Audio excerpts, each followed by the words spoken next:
안녕하십니까. 세 번째 시간입니다.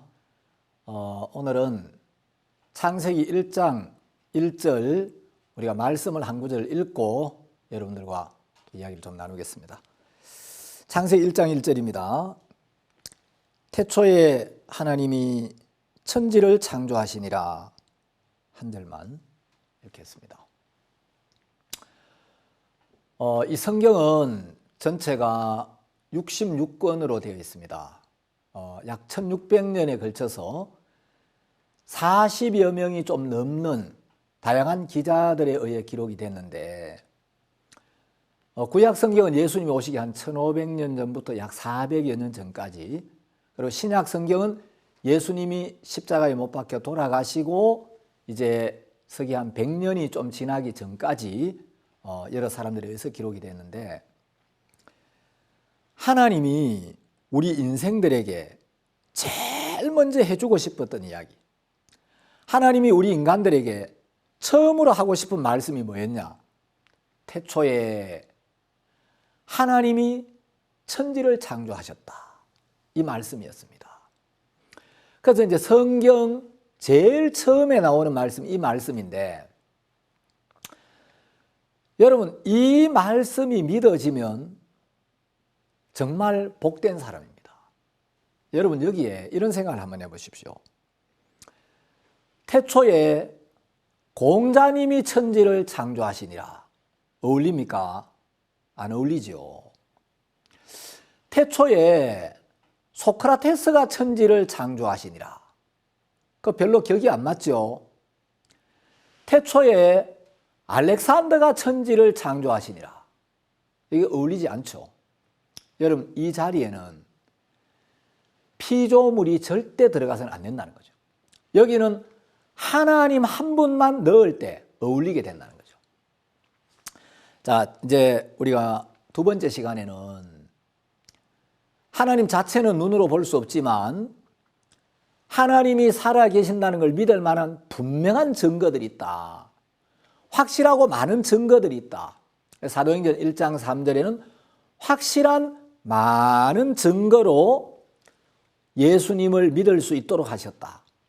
그런데 이제 사도행전 1장 3절에는 확실한 많은 증거로 이런 말씀이 있는데, 사도행전 17장 31절에는 모든 사람에게 믿을 만한 증거를 주셨다라고 이야기를 하고 있습니다. 자, 증거가 확실하고 증거가 굉장히 많고 누구든지 모든 사람이 믿을 만한 증거를 주셨다는 거죠. 하나님이 이 세상을 창조하셨다는 사실을 누구든지 믿을 수 있도록 했다는 거죠. 어떤 사람들은 하나님이 세상을 만드시고 하나님이 우리 인생을 지으셨는데, 근데 목사님, 우리는 학교에서 진화론을 배웠습니다. 이 사람이 진화의 산물이 아닌가요? 이제 이런 질문을 하는 분들이 있습니다. 여러분, 이 진화론을 이렇게 주장하는 사람들이 상당히 많은데, 여러분, 결론부터 말씀드리자면 진화는 절대 진리가 아닙니다.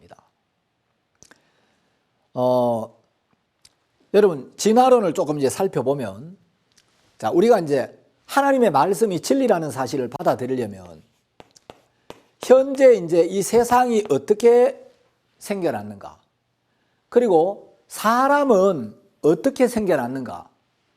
자, 인류의 기원에 대해서 가장 믿을 만한 대표적인 두 이론은 진화론 아니면 창조론입니다. 근데 진화론이 진리가 아니라고 해서 진화론이 진리가 아니기 때문에 창조론이 진리다, 그렇게 말할 수는 없죠.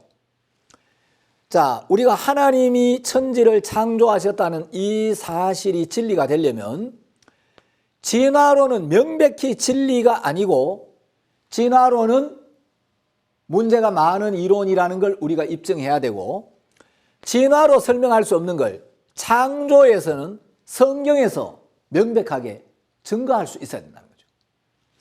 자, 진화론자들이 쓴 많은 책들을 제가 대충 좀 읽어봤습니다.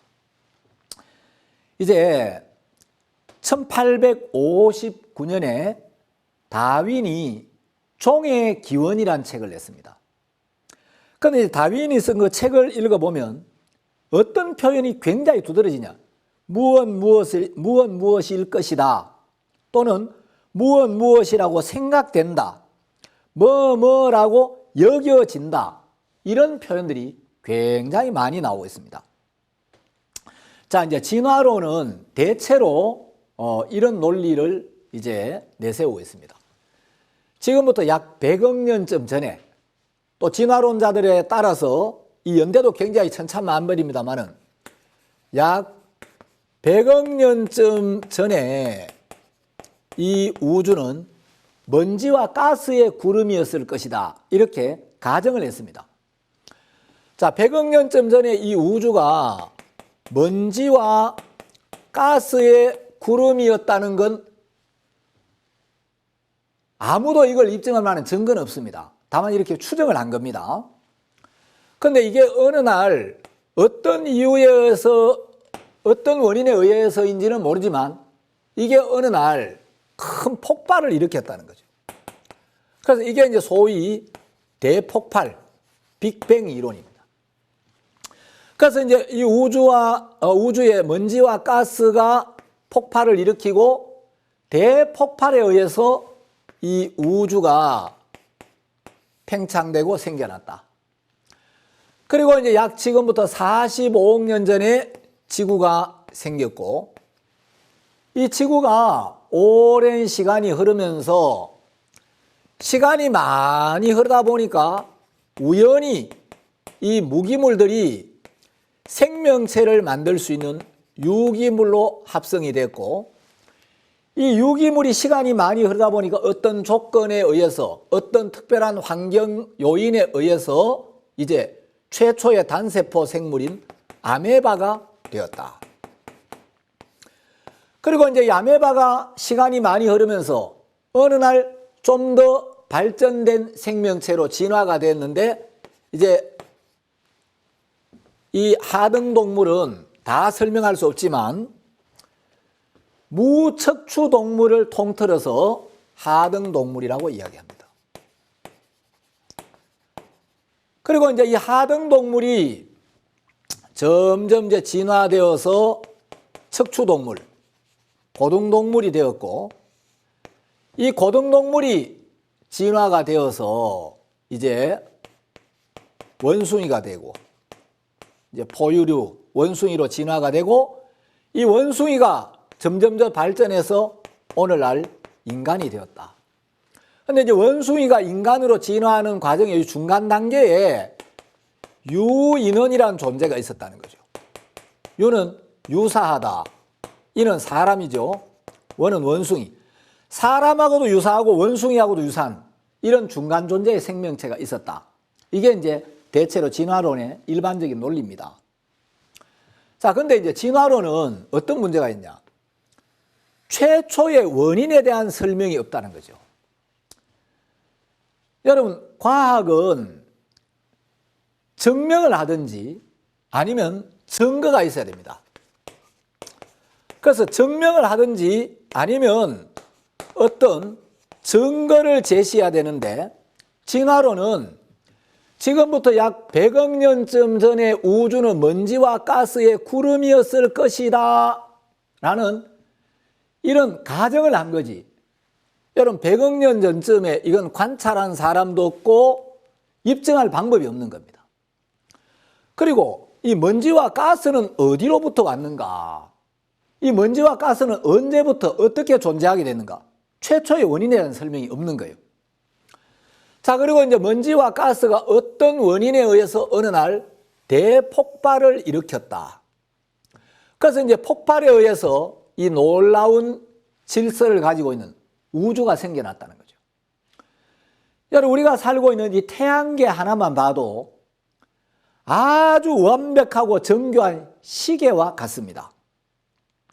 시계가 일정한 물리적인 법칙에 의해서 움직여지도록 설계가 되어 있는데, 여러분, 태양계는 어떤 시계보다 정교한 시계처럼 설계가 되어 있습니다. 이제 태양계를 보면 태양을 중심으로 태양의 주위를 수성이 약 88일 만에 한 바퀴씩 돌고, 그 다음에 이제 우리가 샛별이라고 부르는 금성이 그 주위를 돌고 있고, 지구가 태양의 주위를 돌고 있는데 365일 5시간 48분 46초 만에 24시간 만에 자전을 하면서 태양의 주위를 한 바퀴 돌아오는데, 여러분, 이 지구의 공전 속도는 시속 약 10만 7천 km라고 합니다. 제가 비행기를 타보면 비행기가 보통 1시간에 1000km 정도로 비행을 하는데, 현재 우리가 이 딛고 서 있는 이 지구, 돈 나는 느낌이 전혀 안 들지만 실제로 이 지구는 지금 이 순간에도 총알의 발사 속도 약 8배나 되는 시속 10만 km가 넘는 엄청난 속도로 태양의 주위를 돌고 있다는 거죠.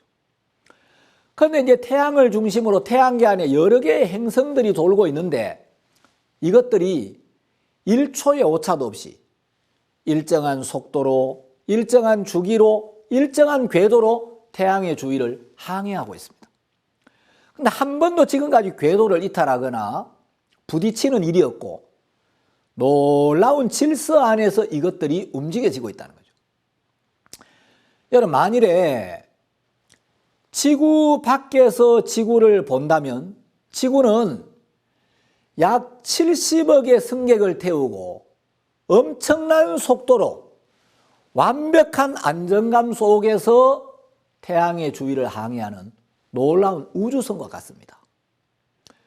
여러분, 1980년대인가 이제 미국에서 유인 우주선 챌린저호를 발사시켰는데, 챌린저호가 발사되고 73초 만에 폭발해 버렸어요.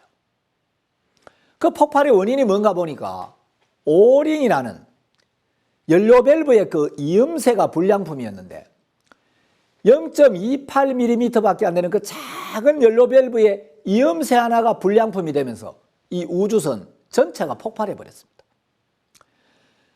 여러분, 이 우주선이 하나, 이제 자동차가 하나 만들어지려면 약 2만 개 내지 3만 개의 부품이 필요하고, 여객기가 하나 만들어지려면 약 300만 개의 부속이 필요한데, 우주선 한 대가 만들어지는 데는 약 500만 개의 부속이 필요하다고 합니다.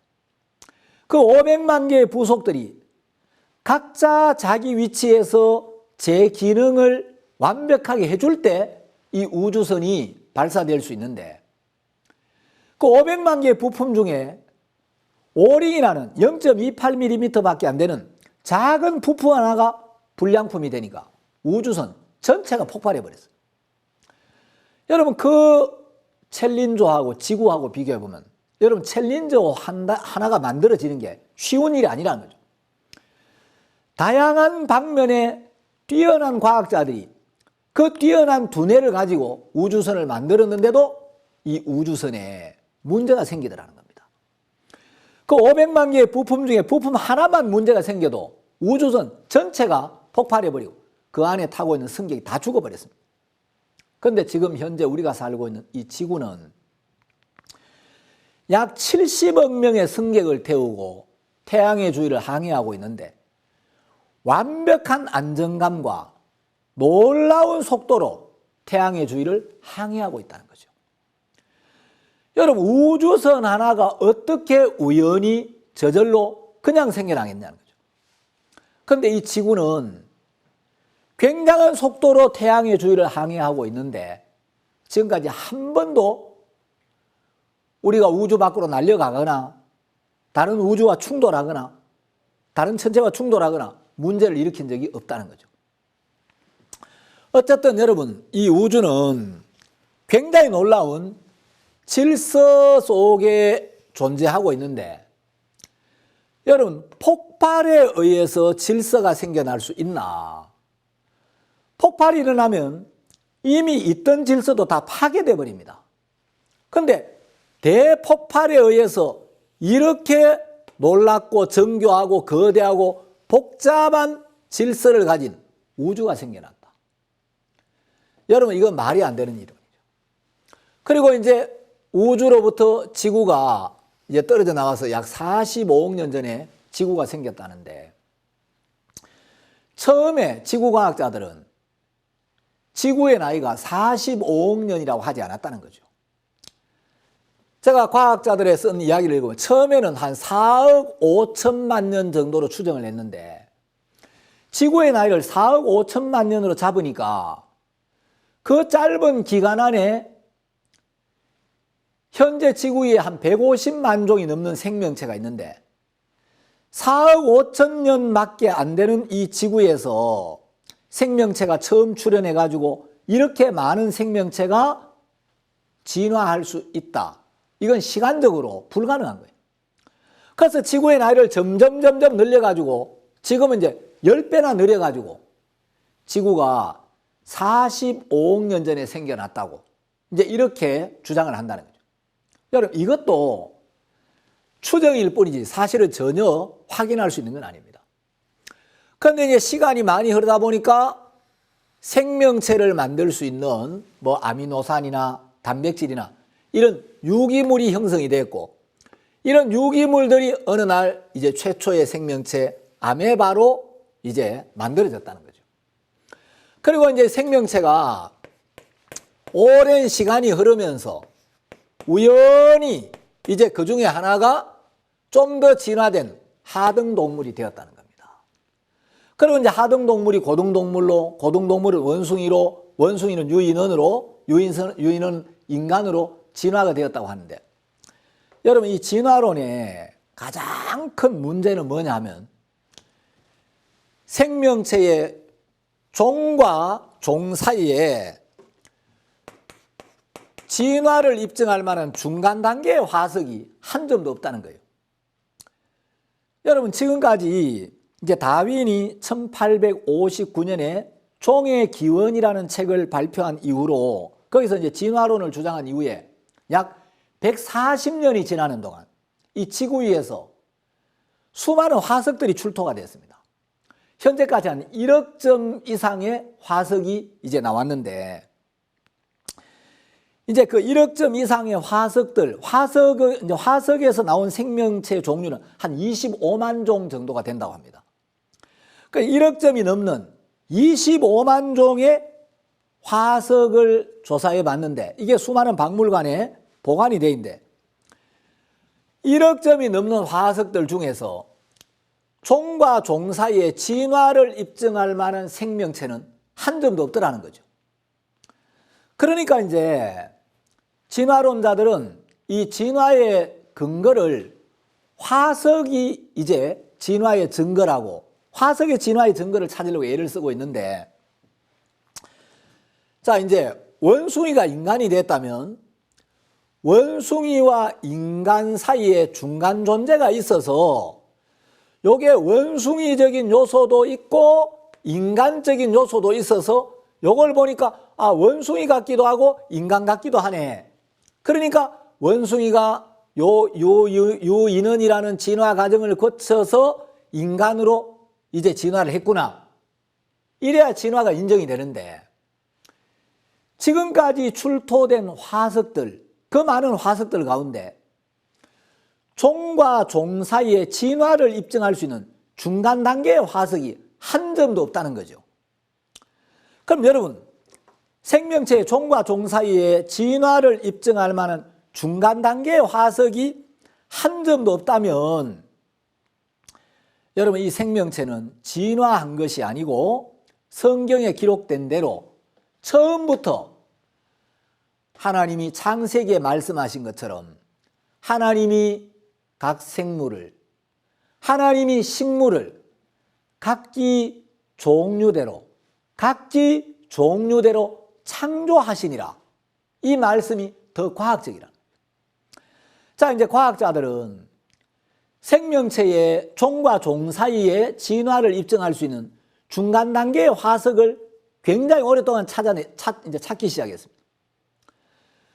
그런데 그 1억 점이 넘는 화석 중에 이게 바로 생명체의 진화를 입증할 수 있는 증거다 하고 한 점을 딱 찾았는데, 그게 이제 여러분들이 학교 다닐 때 시조새, 조상새라는 거 들어봤을 겁니다. 자, 이제 이 시조새는 여러분 화면에 보다시피 1860년 독일 바바리아 지역의 전파남 속에서 처음으로 발견된 화석인데, 요 화석의 생물은 새처럼 깃털이 잘 발달된 날개가 있었습니다. 그래서 이제 깃털을 포함해서 시조새 화석은 전 세계에 6개가 있는데 6개가 모두 똑같이 독일의 석회암 지대에서 나왔습니다. 어떤 진화론자들은 이 생물이 바로 파충류의 후손이고 새의 조상이라고 주장합니다. 그 이제 시조새, 새 중에 시조, 조상새, 새 중에 이게 가장 이제 조상이 될 만한 새였다. 그래서 이거는 이제 파충류적인 요소와 조류의 요소를 함께 공유하고 있는 최초의 새다. 이렇게 이야기를 하고 있는데, 그런데 이제 여러분 여기 화면에 보다시피 이 진화론자들은 비늘을 가진 파충류가 그 파충류의 비늘이 어떻게 새의 깃털로 변할 수 있는지를 설명하지를 못하고 있다는 거죠. 그리고 이제 시조새가 발견된 곳과 같은 시기에 지층에서 다른 완전한 새들의 화석이 발견되었기 때문에 이 화석은 시조새라고 할 수 없다는 거죠. 왜냐하면 시조새가 발견된 거기에 완전한 새 화석이 같이 나왔다는 거예요. 그러니까 완전한 새가 있는데 이미 그 당시에 새가 있었는데 이게 새 중의 조상이다. 파충류가 진화해서 새로 발전해가는 최초의 조류의 화석이다. 이건 말이 안 맞는 거라는 거죠. 1977년도 9월 20일자 과학뉴스라는 그 월간지 112권 128페이지에 보면 이런 기사가 있습니다. 새의 화석이 시조새와 똑같은 지질시대의 암석에서 발견되었다.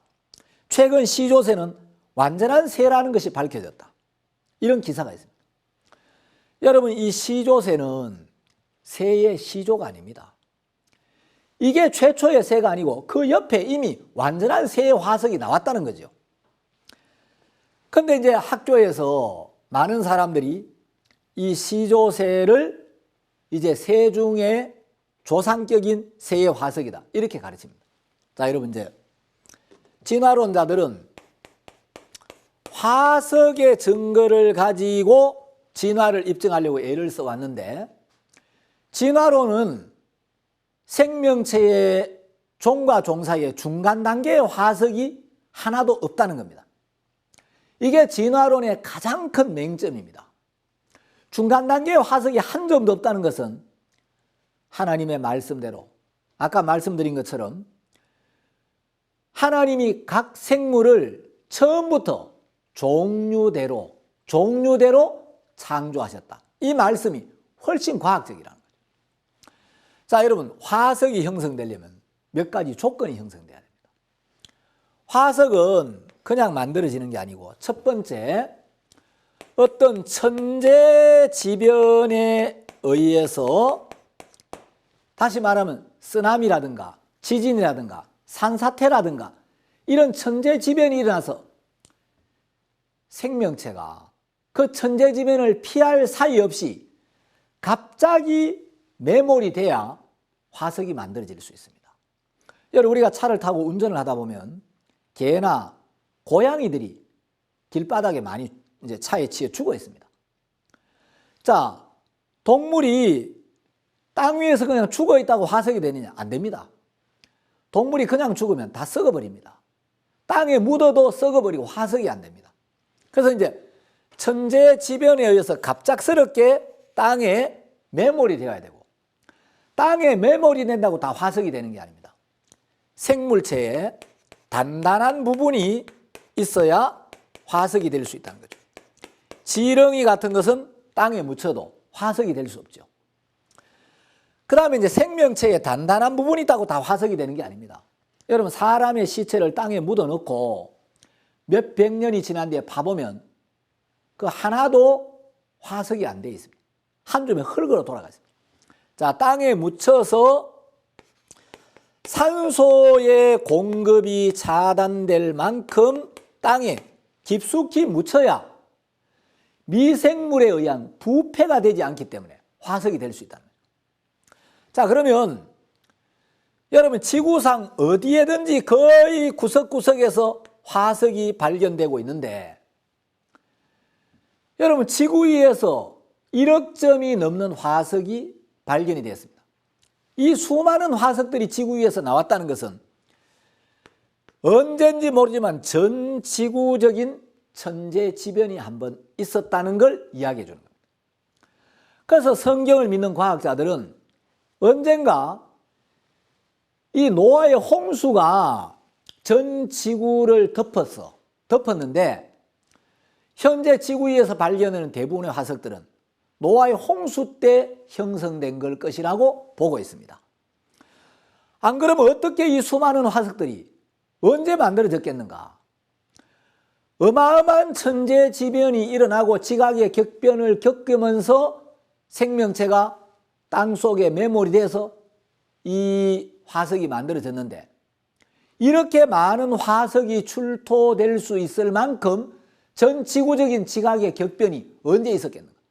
이건 노아의 홍수 말고는 별로 설득력 있는 이론이 없다는 거죠.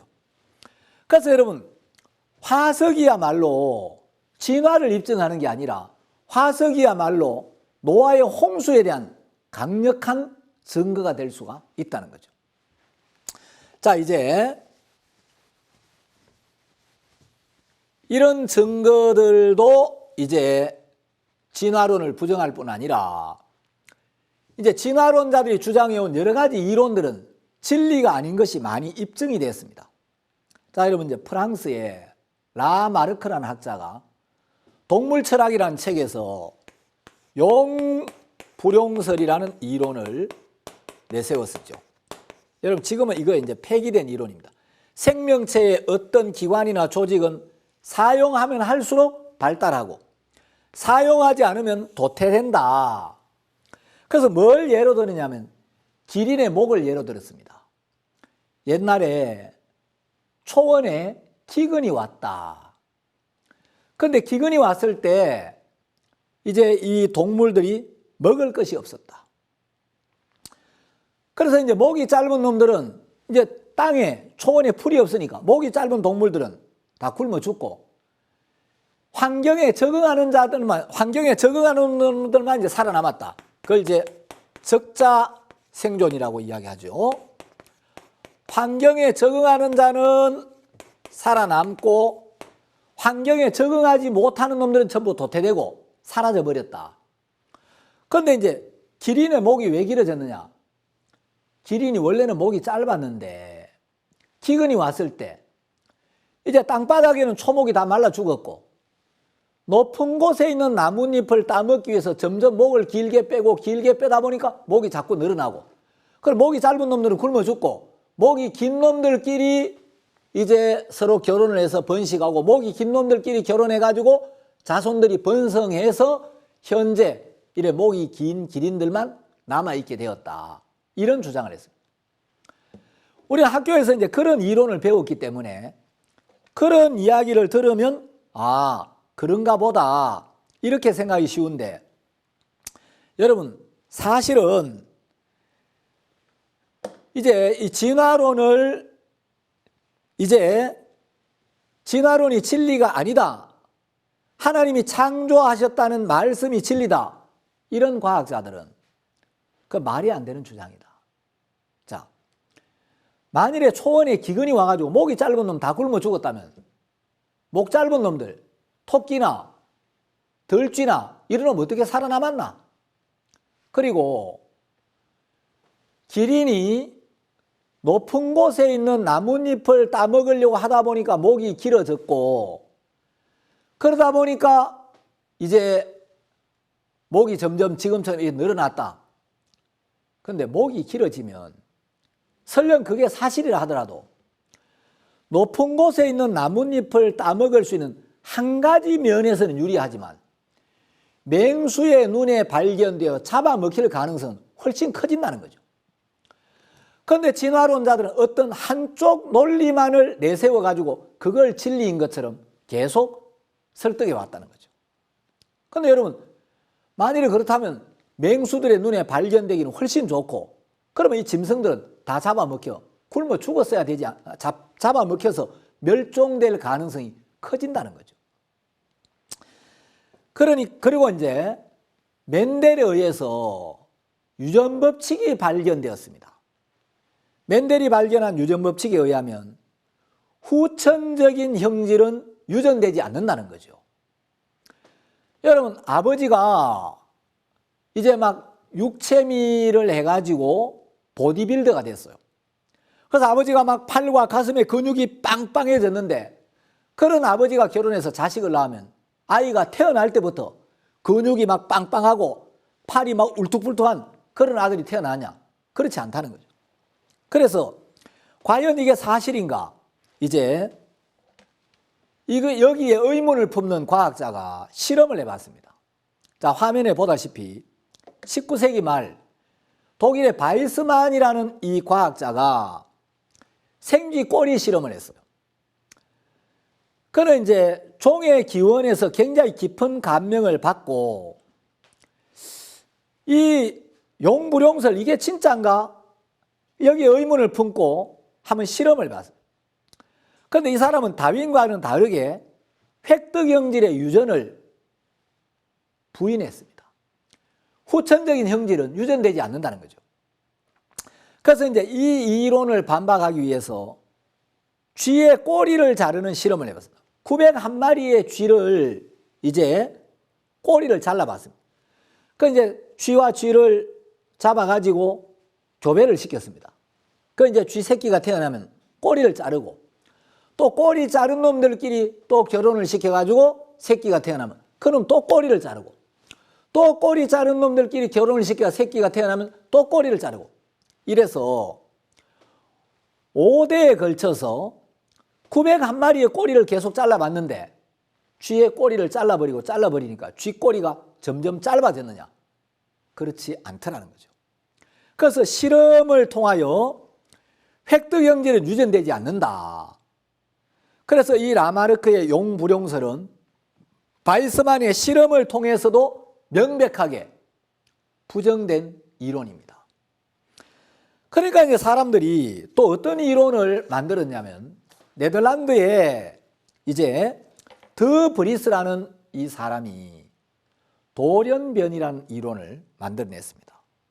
여러분, 돌연변이는 용어 자체가 정말 이 과학적이라고 할 수 없는 용어죠. 자, 돌연변이 뭐냐 하면, 돌은 문득 돌, 갑자기 돌자입니다. 연은 우연연, 변은 변할 이자죠. 변할 변자죠. 이는 다를 이자입니다.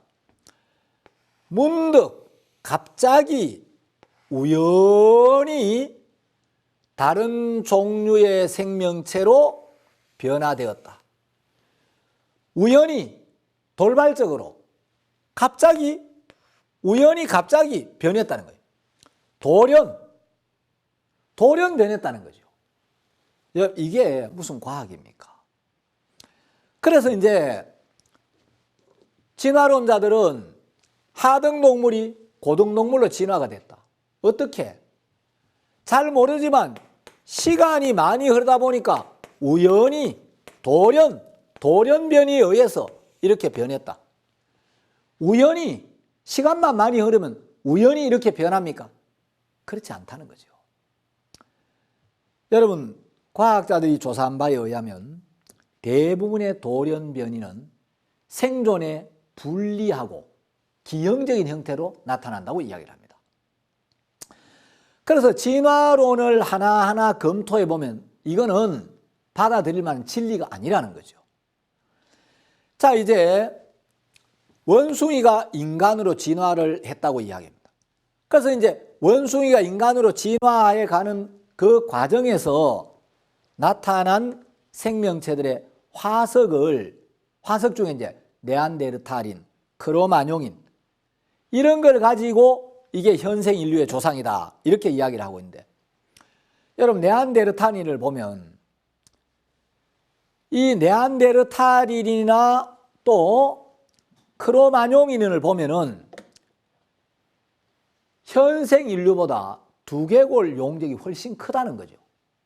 그러면 진화론자들은 사람의 조직이나 기관은 쓰면 쓸수록 발달한다고 이야기했는데, 그럼 여러분 어떻게 네안데르탈인, 크로마뇽인의 두개골 용적이 옛날 사람이 오늘날 현대인보다 더 클 수가 있는가? 옛날 사람보다 오늘날 현대인들이 머리를 훨씬 더 많이 쓰는데, 그럼 용불용설의 주장대로라면 오늘날 현대인들의 두개골 용적이 월등히 커야 되는데 옛날 사람의 두개골 용적이 더 크다. 옛날 사람보다 머리가 더 크다. 그러면 결론적으로 인간은 진화한 게 아니고 두개골 용적을 중심으로 본다면 퇴화한 거죠. 옛날 사람보다 머리가 더 작아졌으니까. 그래서 여러분 이 진화론은 믿을 만한 이론이 못 된다는 겁니다. 여러분 하나님은 콩 심은 데 콩 나고 팥 심은 데 팥 난다 라고 말씀하십니다. 여러분 이제 멘델의 유전 법칙이 발견되면서 진화론은 굉장히 큰 타격을 받았습니다. 이건 진리가 아니라는 걸 진화론들이 주장한, 진화론자들이 만들어낸 여러 이론들은 진리가 아니라는 걸 이제 밝히게 되는데, 사람들이 이 멘델이 유전학자처럼 알고 있는 사람들이 많습니다. 여러분 멘델은 자연과학자가 아니고 목회자였습니다. 자, 이제 멘델이 어느 날 성경을 읽었어요. 성경을 읽다가 멘델이 고린도전서 15장 38절 39절 말씀을 읽게 됐습니다. 하나님이 각 종자에게 그 형체를 주시되, 하나님이 콩이라는 종자에게는 콩 그 씨 안에 콩의 모든 모양이 나타날 수 있도록 콩의 형체를 주시고, 팥이라는 종자에게는 팥의 형상이 나타날 수 있도록 그 팥 종자 안에 팥의 모든 형상을 담아 놓으셨다는 거죠. 쉽게 말하면 콩 심은 데 콩 나고 팥 심은 데 팥 난다. 그래서 이제 요한 멘델이 하나님이 이렇게 말씀하셨는데 왜 콩을 심으면 콩이 나고 팥을 심으면 팥이 나지? 콩씨 안에 콩의 형체를, 팥씨 안에 팥의 형체를 하나님이 넣어 놓으셨구나. 내가 이걸 실험을 통해서 한번 확인해 봐야 되겠다. 그래서 멘델이 자기 집 정원에 자기 이제 뜰에다가 완두콩을 재배했어요. 그래서 완두콩을 자세히 관찰하면서 하나님이 정말 각 종자에게 그 형체를 주신다고 하신 말씀을 따라 생명들이 이런 속성을 가지고 있구나. 그래서 분리의 법칙, 독립의 법칙, 우열의 법칙, 이런 법칙을 발견해서 이걸 이제 멘델이 과학 잡지에 좀 실어달라고 원고를 보냈어요. 그런데 그 당시 유명한 과학 잡지의 편집장이 멘델의 논문을 보고, 멘델이 뭐 하는 사람이지? 뭘 전공했지? 자연과학자도 아니고 목회자인 거예요. 아니 자연과학도도 아닌 목회자가 자연과학에 대해서 뭘 안다고 자기가 유전법칙을 발견했느니 이걸 좀 실어달라고. 이 사람 웃기고 있네. 무시하고 안 실어줬어요. 멘델이 그 논문을 정리해놓고 세상을 떠나면서 언젠가는 나의 시대가 올 것이다. 그 말을 남기고 세상을 떠났습니다. 세월이 지난 뒤에 제가 어떤 과학자가 쓴 글을 읽어보니까 멘델이 발견한 유전법칙은 뭐 천문학, 물리과학, 지구과학, 생물학, 화학, 이 자연과학의 모든 분야에서 과학자들이 발견한 3대 위대한 발견 중에 하나로 꼽히고 있다는 거죠. 여러분 멘델이 이런 지혜와 영감을 어디서 얻었는가? 성경에서 얻었다는 거죠. 자, 과학자들 중에 성경을 읽으면서 성경에서 위대한 진리와 영감을 받아가지고 유명한 인물이 된 분들이 많습니다. 여기 화면에 보는 이분은 매튜 머리라는 분인데, 매튜 머리는 원래 미국의 해군 장교였습니다. 어려서부터 하나님을 경외하고 아주 독실하게 하나님을 섬겼습니다. 어느 날 이분이 배를 타다가 몸이 아파서 병원에 입원을 하게 됐어요.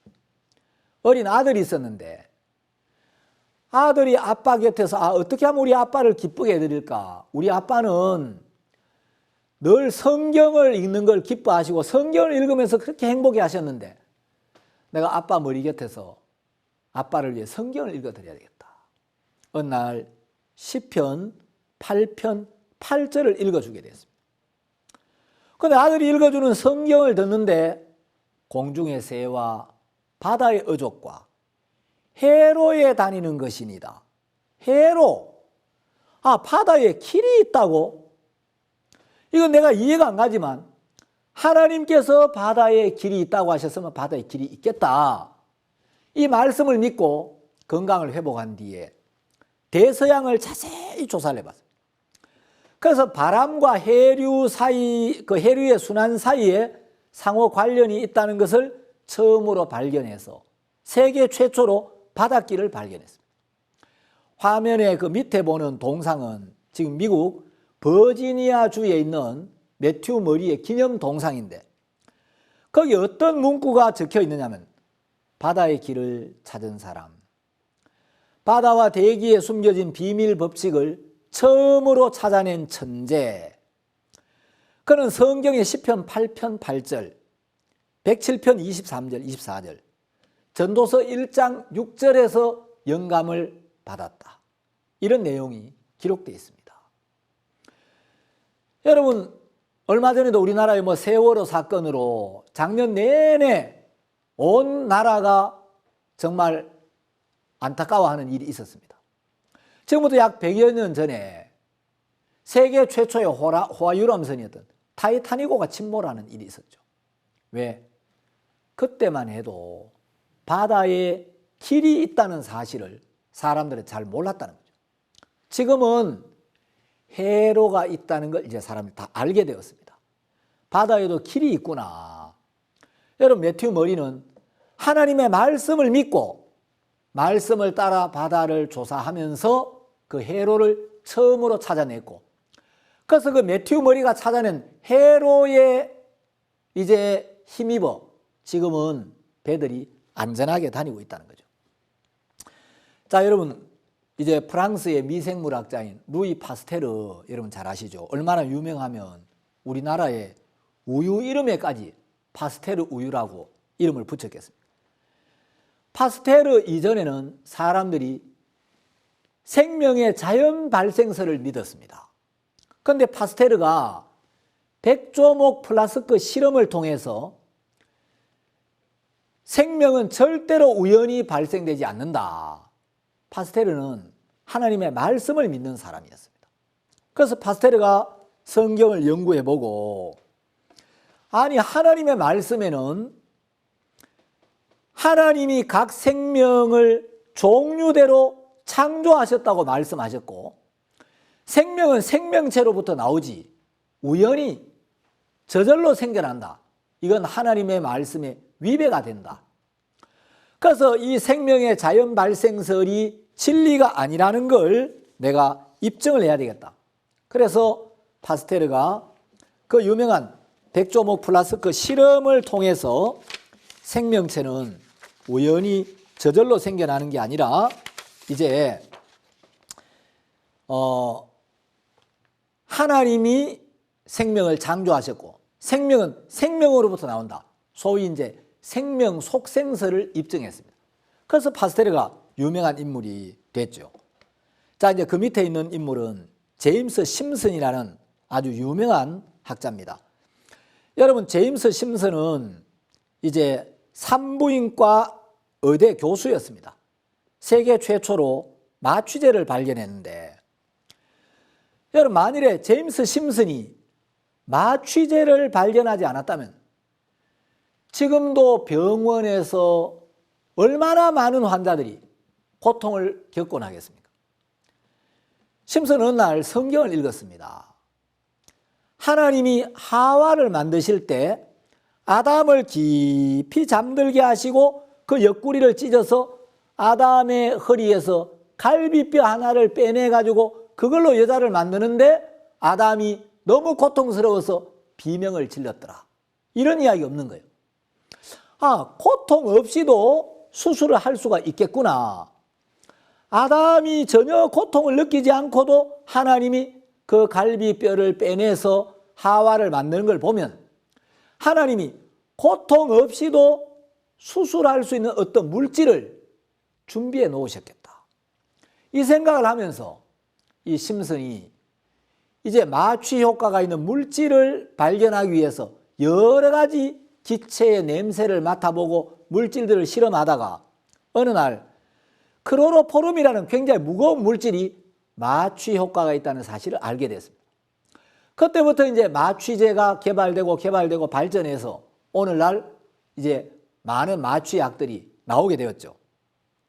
여러분, 이 심슨은 굉장히 유명하고 훌륭한 학자였고 이제 의사였는데 나이가 들었을 때 그의 제자들이 와서 교수님이 남긴 업적은 오래오래 사람들에게 기억되고 정말 교수님 많은 사람들에게 존경받는 훌륭한 이제 그런 분으로 남을 것입니다.